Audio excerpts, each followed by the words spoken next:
મોહરમ નિમિત્તે ઇમામ હુસૈનની યાદમાં સુરતના વિસ્તારમાં YSS ગ્રુપ દ્વારા આઈસ્ક્રીમ વિતરણ કરવામાં આવી હતી। આ કાર્યક્રમમાં હિન્દુ મુસ્લિમ સમાજના આગેવાનો એક સાથે ઉપસ્થિત રહી શાંતિ અને ભાઈચારાનો સંદેશ આપ્યો હતો। મોહરમના પવિત્ર દિવસે વિસ્તારમાં YSS ગ્રુપ દ્વારા આઈસ્ક્રીમ વિતરણ કાર્યક્રમનું આયોજન કરવામાં આવ્યું। આ કાર્યક્રમ ઇમામ હુસૈનની યાદમાં મુસ્લિમ સમાજ દ્વારા આયોજિત થતી પરંપરાગત સબીલ સરબત વિતરણના સંદર્ભમાં યોજાયો હતો। આ કાર્યક્રમમાં હિન્દુ અને મુસ્લિમ સમાજના આગેવાનોએ સાથે ઉપસ્થિત થઈને શાંતિ અને ભાઈચારાનો મજબૂત સંદેશો આપ્યો છે। બંને સમુદાયના નેતાઓની સંયુક્ત ઉપસ્થિતિએ સામાજિક સૌહાર્દ અને એકતાનું ચિત્ર પ્રસ્તુત કર્યું હતું।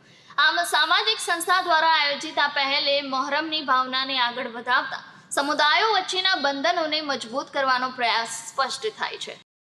जी आपનું નામ કઈ જગ્યા છે આજે આને સારું કાર્યક્રમ રાખવાનો છે? મારું નામ સાદિક નમકવાલા છે અને એરિયાનું નામ નવસારી બજાર નમકવાલા ગલી છે ને આજે અમારા ગ્રુપ YSS તરફથી આઈસ્ક્રીમ વિતરણનો પ્રોગ્રામ રાખેલો હતો જેમાં દરેક ધર્મના હજારો લોકોને અમે આઈસ્ક્રીમ વિતરણ કરી ને આ પ્રોગ્રામ અમે છેલ્લા 20 વર્ષથી કરી રહ્યા છે જેમાં કોઈ વાર દૂધ કોલ્ડ હોય છે, કોઈ વાર આઈસ્ક્રીમ હોય છે, ફૂડ પ્રોડક્ટ હોય છે।